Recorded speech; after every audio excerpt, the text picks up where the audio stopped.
Viver a dor do desaparecimento é você conviver com uma ferida que não cicatriza.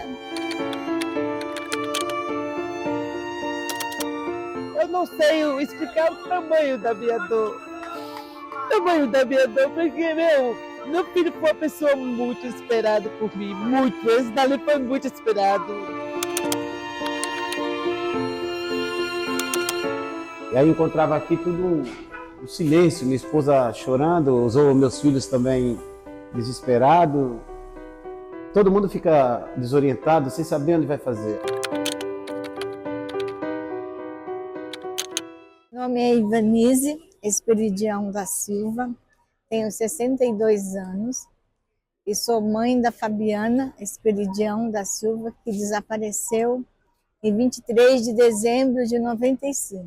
A filha saiu no dia 23, por volta das 20 horas, acompanhada de uma outra coleguinha, e foram dar parabéns para uma outra amiga que eram colegas de sala de aula.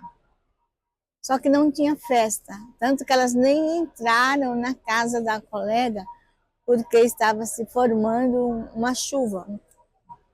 Elas foram lá, deram um abraço de feliz aniversário na amiga e voltaram. No caminho, cada uma seguiu em direção à sua casa, que eram direções opostas. E foi nesse trajeto que a minha filha desapareceu. A primeira coisa que veio na minha cabeça, né, é que eu trabalhava e estudava. Que ela poderia ter um namoradinho e eu não sabia, né? Eu deduzi que ela estaria esperando a chuva passar para voltar para casa. Quando a chuva passou, estava só aquela garoa fina, eu fui até a casa da menina que estava com ela, buscar a minha filha. Cheguei lá, bati palma e falei, eu vim buscar a Fabiana. Foi quando a menina falou para mim, tia, a Fabiana já foi embora faz tempo. Falei, como se ela não chegou em casa? E aí eu fiz um mutirão de umas 6, 7 pessoas. E saí em busca da minha filha em todas as imediações próximas à nossa casa. Era um sábado à noite, era dia 23 de dezembro, antes de véspera de Natal. E eu fui perguntando se alguém tinha visto alguém com as características dela, né? E as pessoas falavam que não. Não tem um hospital, não tem um IML aqui na capital e na região metropolitana que eu não procurasse pela minha filha. Meu nome é Aparecida Inácio da Silva. Eu sou de Alagoas, na verdade eu não sou daqui de São Paulo. E o meu filho é José Tiago Honório da Silva. Ele, quando ele saiu de casa, foi dia 4 de setembro, que está fazendo um ano, agora dia 4 vai fazer um ano. Ele estava com 22 anos e ele tinha um pequeno problema, ele era esquizofreno, mas ele fazia um tratamento, estava tudo certinho, as medicações.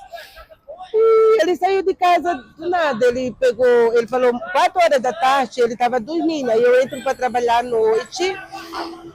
Aí eu acordei ele e ele falou que ia no Hospital Pirituba, que ele ia no médico.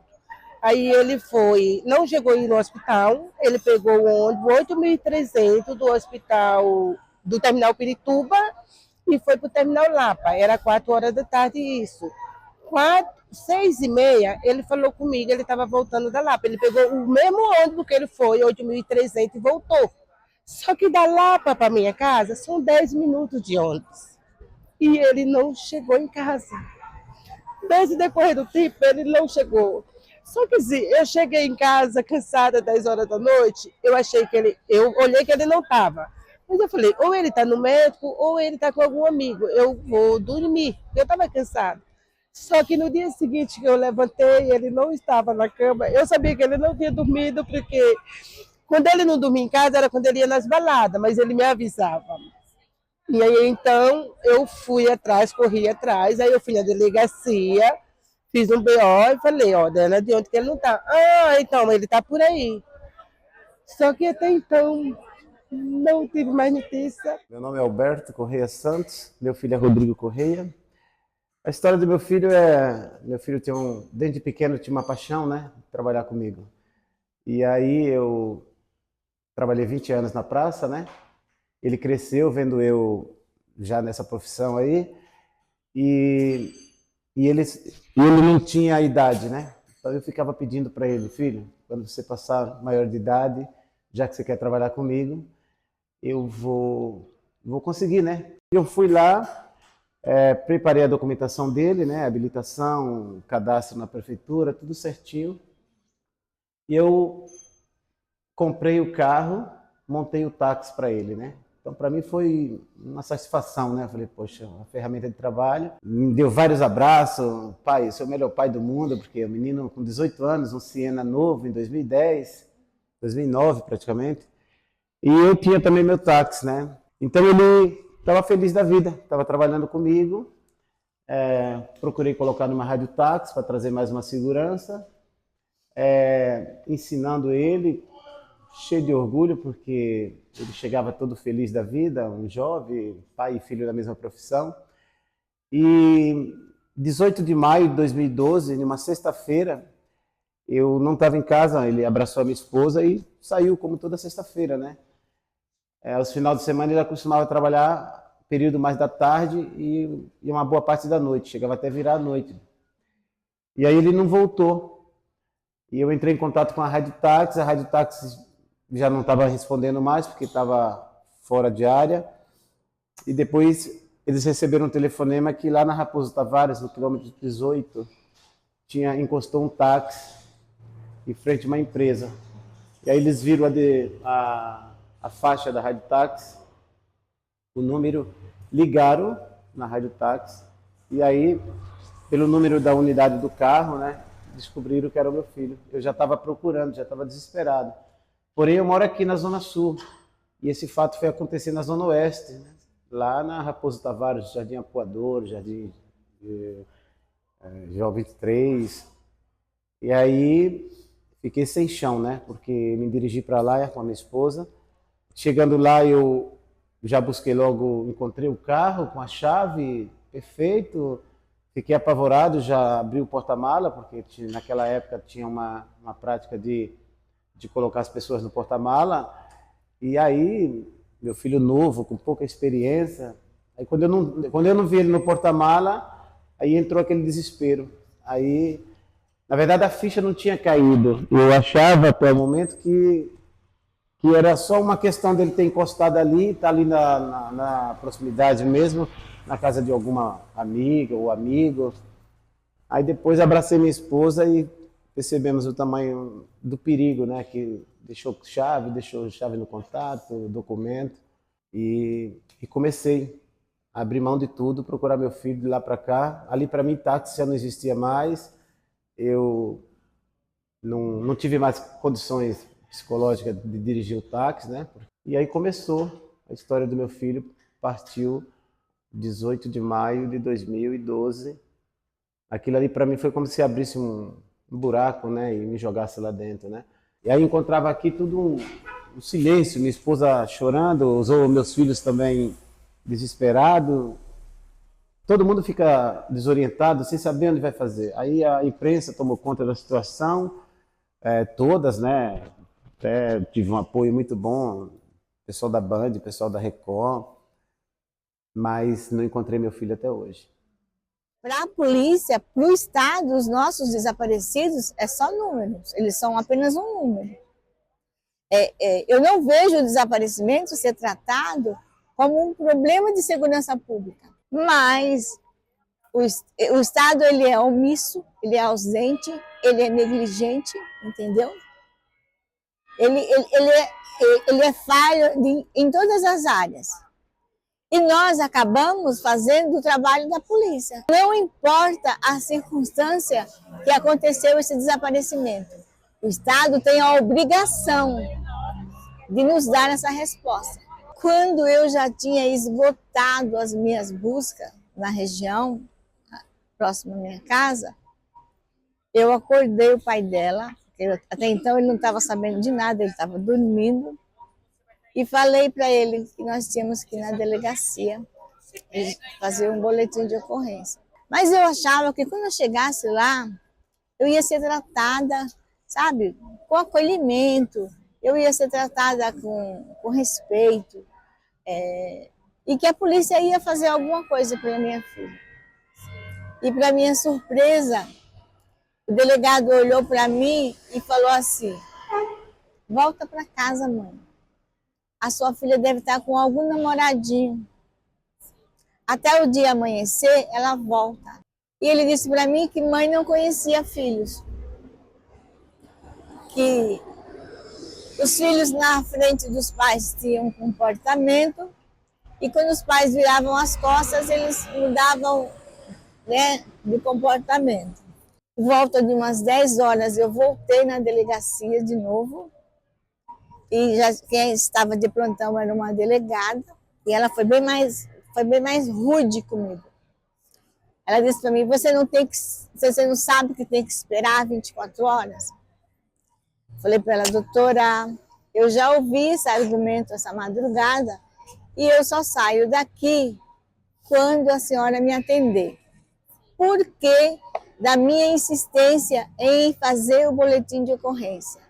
Porque, na minha ignorância, eu achava que quando a polícia fizesse o boletim de ocorrência, começaria a procurar pela minha filha. Ela me deixou de castigo lá umas 3 horas. Depois ela me chamou, ela fez assim para mim e falou para o escrivão: faz a ocorrência dela. Aí ele fez a ocorrência e ela mandou eu assinar a minha via e disse para mim: a partir de agora quem vai investigar o desaparecimento da sua filha é a Delegacia de Pessoas Desaparecidas. Era dia 24 de dezembro, a delegacia não estava funcionando, dia 25 também, e eu continuei procurando pela minha filha.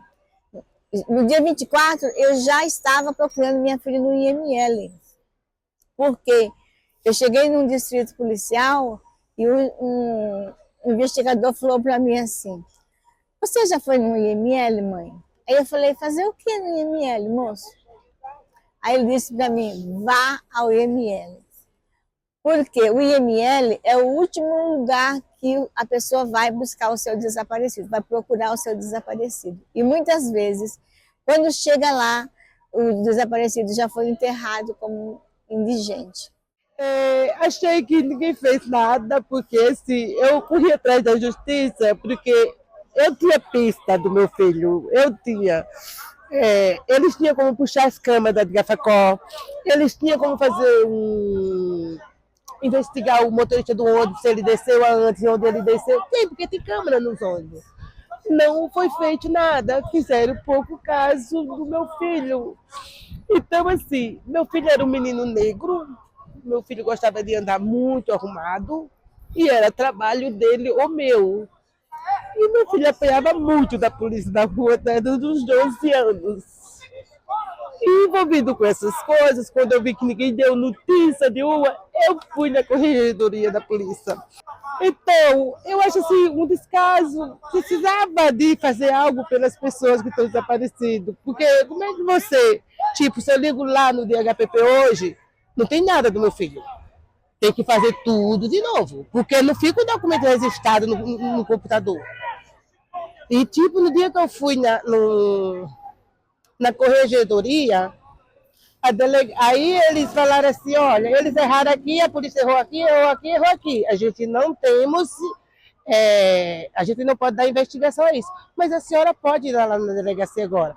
Eu falei com a delegada que estava lá no momento. E nós foi. Eu fui com a minha filha. Quando eu cheguei lá, a delegada olhou para a nossa cara e falou: o que vocês foram buscar na corregedoria? Então ela perguntou as 3 vezes. Tipo, eu e minha filha ficamos com medo de responder na hora. Mas aí minha filha falou assim: eu fui ver lá o que eu não tinha aqui. Aí eu falei: eu fui lá. Sabe por que eu fui lá? Porque eu vou onde eu posso ir, onde eu posso entrar. Eu quero, meu filho. Então, depois que eu fui no Ministério Público, eles falaram que eu tinha que ter voltado na corregedoria, porque ela não podia ter feito isso, porque eu tenho o direito de ir onde eu quiser. Aí vem aquele tema que pesa para cada mãe. Ele usa droga? Se eu chego desesperada atrás do meu filho ou da minha filha, e você vem de me confrontar logo com essa palavra, você já me desmonta, porque ele usa droga, ele é usuário. Então eu falei, existe uma maneira de conversar com a mãe ou com o pai, pegar o relato daquele acontecido e fazer essa pergunta mais suave, né? Olha, mãe, qual é a influência dele, os jovens que ele sai, para onde ele costuma ir? Aí, quando a mãe for falando todo esse roteiro dele, aí você fala, será que diretamente nem dá para fazer? Será que ele, nessas saídas assim, ele usa alguma coisa? Assim, é mais suave para ela responder sim ou não. Várias vezes eu pessoal, ô seu Alberto, como é que era o Rodrigo? 22 anos, e aí? Eu estou vendo que o Comitê Internacional, junto com a Cruz Vermelha, eles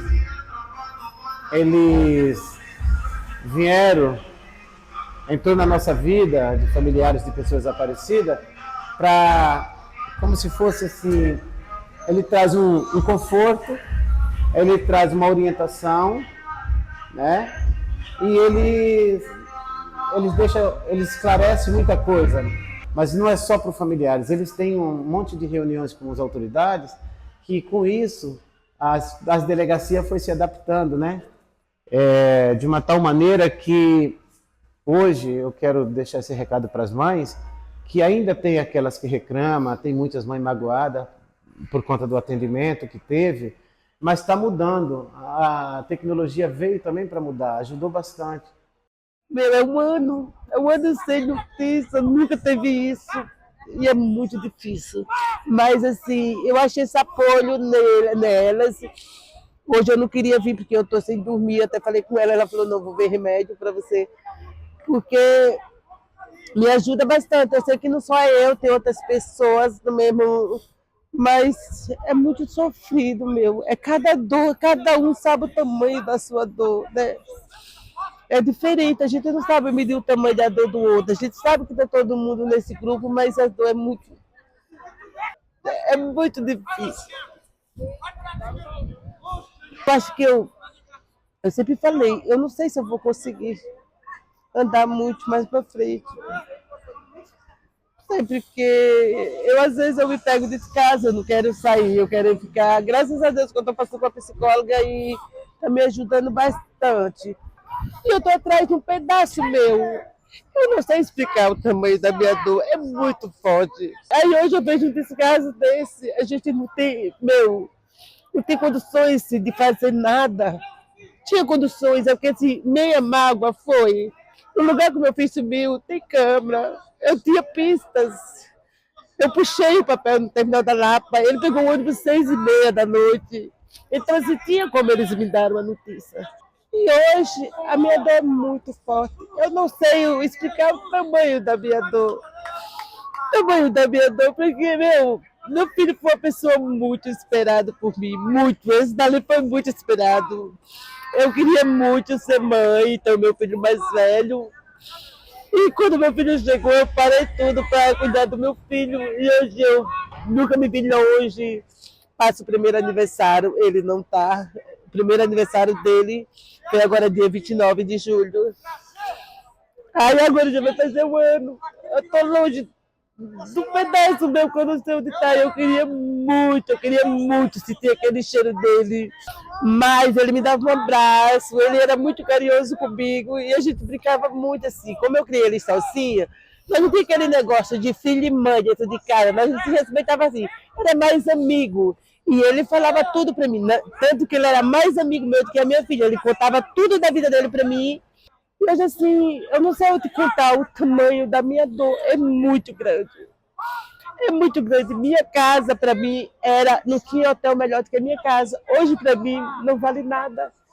Eu prefiro sair de casa todo dia, sábado, domingo, qualquer dia, mas eu não gosto de ficar da minha casa, porque as minhas lembranças são muito fortes. Então, meu marido está 2 anos, um ano desempregado. Eu não deixei meu marido trabalhar à noite, porque eu falei, eu vou ficar sozinha aqui. Porque para isso eu tenho que tomar remédio para dormir. Eu estou 3 dias sem tomar remédio, eu estou 3 dias sem dormir. É muito difícil, é uma dor muito grande. Eu não sei, o primeiro momento eu não queria mais nem ficar aqui, eu queria partir já para o andar de cima, que para mim era melhor, descansava.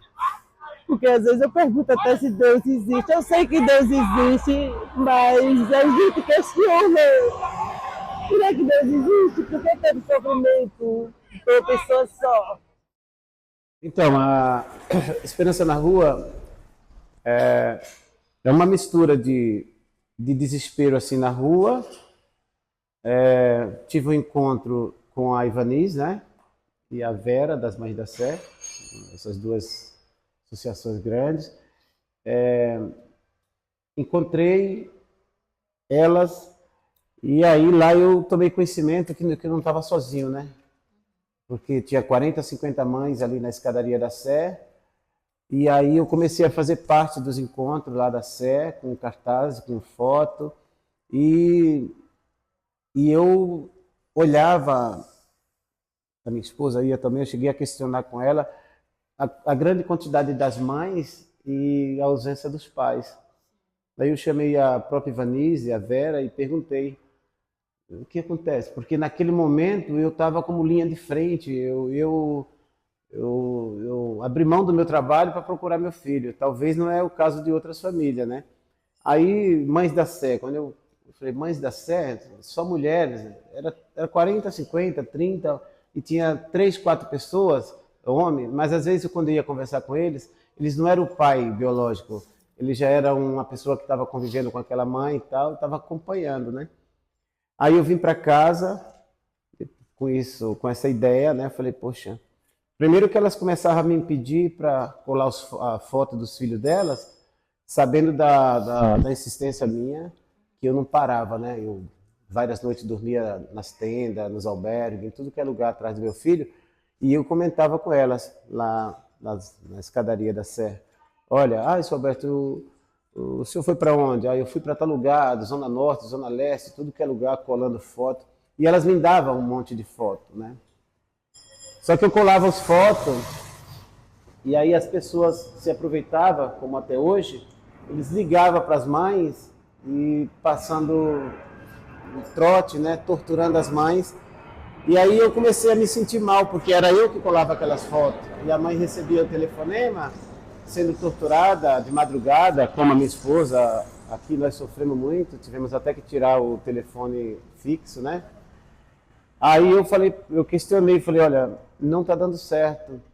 Eu mesmo falei, não está dando certo, porque eu trago 10 fotos de uma mãe, 10 de outra, e eu saio fazendo meu trabalho, ponto de ônibus, colando, junto com os do meu filho.